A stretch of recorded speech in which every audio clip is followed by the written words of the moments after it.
guys, Ash Rachel Legends. Welcome to the video. Send us some love, some positive vibes your way, especially if you need them out there today. Hey, I appreciate you guys clicking on this video because it's probably going to go live with about 150,000 other free legendary champion coming to the game videos. So you took the time to chill with me, and I wanted to thank you for it. Today, yes, we have a little bit of info around all of the champions coming as part of this Chaos Awakens event, right? So I have that, or a Chaos Awakes event, excuse me. So these are all the new champions. I'll give you all the info that we have. It's going to be a little bit different. It's going to be divided into kind of two sections, this event, right? One for June and one for July. We'll talk about all that and more. But I want to give a quick shout out. I was able to get my download code for new accounts, for second accounts, whoever, friend, family members, able to put in a new request, and I got it beefed up a little bit. So if you click my download link, you'll get your hands on a legendary Eleanor right away on a new account, right? I know a new account only sucks, but still it's the best way to start account if you ever wanted to start a second or have a friend or whatever. And then you get Ugo and Tagore. I'm not going to go into and waste your time on talking about why Ugo and Tagore are so good. And then you can go in, new players again, new players can go in and enter that Desert Queen promo code, okay? So Desert Queen gives you Tawana Rock right now.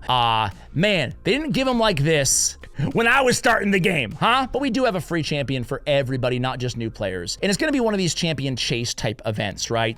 You know, like the Adolin chase, you know, like one of these, that's what it's gonna be, a loyalty program, they call it. They call it a few different things. That's what it's gonna be as part of this event, just like we've got with Loki and with Alice as well, right? So that means we're gonna be getting gear, we're gonna be getting some sort of a soul, I imagine, and after 7 days of logging in, you're gonna get your hands on a new legendary champion. Everybody, again, old players, new players, whatever. So, cool opportunity to just log in and get a champion. So what do we know? Now, before we go into all of the champs, really quickly, I told you it was gonna be divided. This is the new Bastion, by the way. We're gonna get this, let's just download it and see what it looks like. All right, so it's a pretty cool Bastion design. What do you guys think? I don't know, it feels like almost warped, doesn't it? Like it's like, I don't know. It's interesting. It's interesting.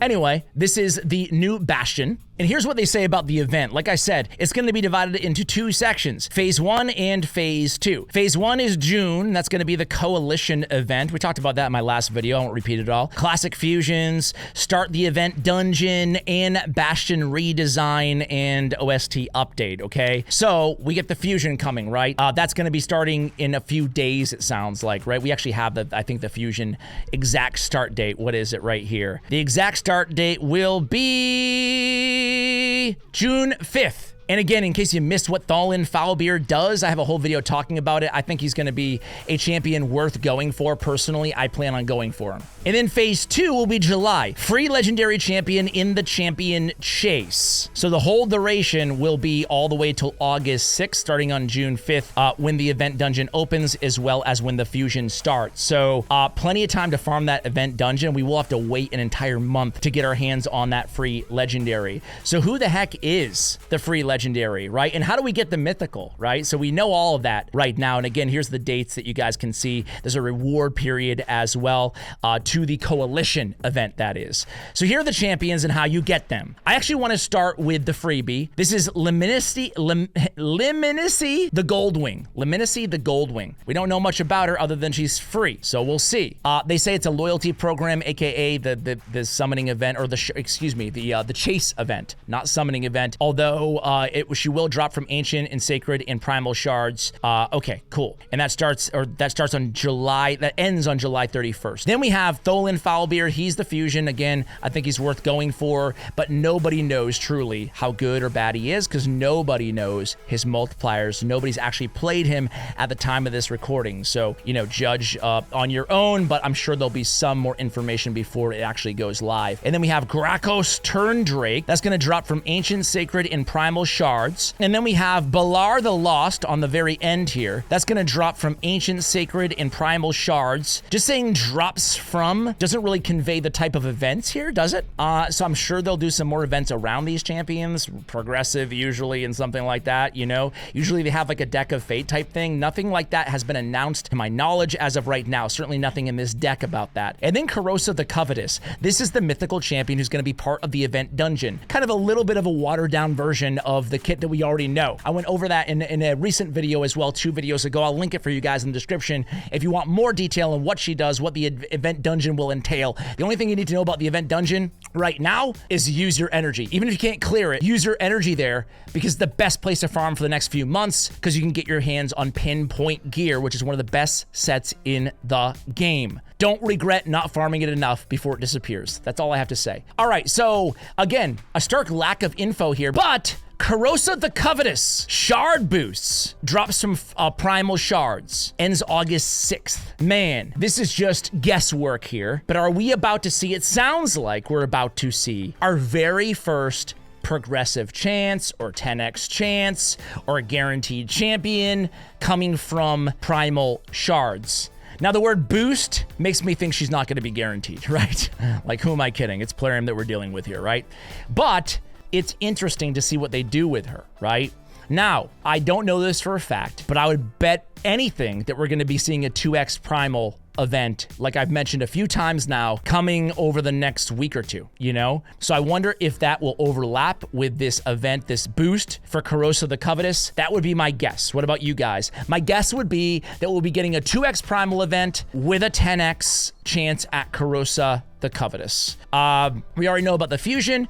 Now we do know about Graco's Turndrake and Balar the Lost, excuse me. Let's take a quick look at both their kits. We're not gonna go super in depth. So either Graco's or Gracho's Turndrake, Spirit Legendary HP-based Demon Spawn Champion. Ignore defense on his A1 with a heal. An AoE ×2 on his A2, book down to 3 turn cooldown. Each hit ignore 25% defense against targets with less than 50% HP. The first hit, 100% chance when booked to place in a decreased defense on each enemy for 2 turns. The second hit has a 100% chance placing a block buffs for on each enemy for 2 turns. Each hit ignore 25% of resistance against targets with less than 50% HP. Okay, very interesting there.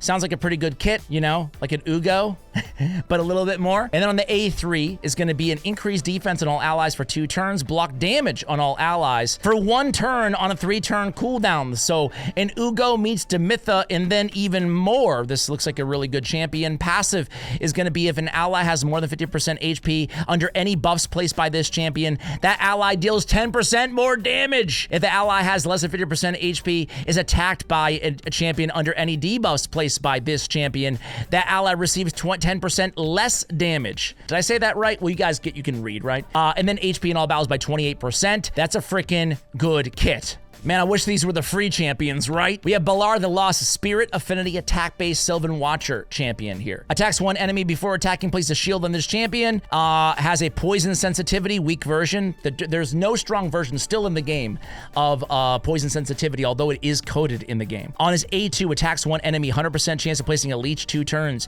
Instantly activates all poison debuffs on all enemies, so a poison activator 3-turn cooldown. And then we have the A3, attacks 1 enemy before attacking, places an increased accuracy on all allies for 2 turns, then places a decreased resistance on all enemies for 2 turns. Place 3 poison debuffs on the initial target for 2 turns. If the attack is critical, place 3 poison debuffs for 2 turns on all enemies instead, kind of like Richtof the Bold. Wow, so he's placing 3 poisons on everybody, instantly activating increased accuracy, decreased resistance. Very strong poison kit here, especially with all of the, an AoE leech too.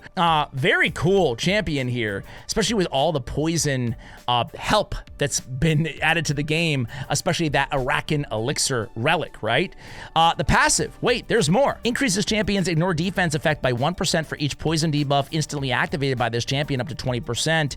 Fills this champion's turn meter by 5% whenever a poison debuff is placed on an enemy. Dang, I made a whole video talking about how poison is going extinct in the game, and literally like the next day they released the Arakan Elixir relic, and then all of a sudden we saw these surge in like viable poison strategies. So it's really cool to see personally. So those are the 2 new champions that we do actually have the full kits for. The event dungeon again starts June 5th. It ends August 6th, okay?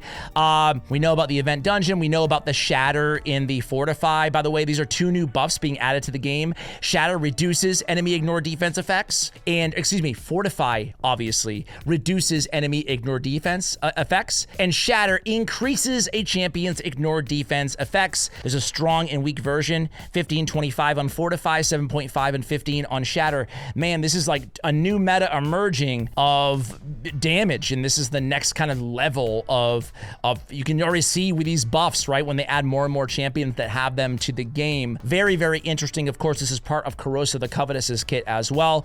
We already talked about the pinpoint. Let's go through some of these relics, right? So these are all the event relics. There's 8 of them this time. There was only 2 in the Alice event. Now there's 8. So we get HP, no speed first stats, by the way, on any of these relics, even the mythicals, where receives 1% defense for each 15% HP missing. I like that one. It's not broken, but it's not bad for a rare, especially. Decreases steel turn meter effects by decrease and steel turn meter effects are 15% less effective against the wearer. A little anti-Armons action going on here. Not awful, but a bit niche. The epics are Gaze of Damnation, where deals 2% more damage per skill activated up to 10% and receives 1% less damage per skill not activated up to 5% by enemies under Fear or True Fear. Man, that last sentence, by enemies under Fear or True Fear, really ruins it, doesn't it? You're like, this is the most broken relic ever! And you're like, oh, it's only for Fear and True Fear. Okay.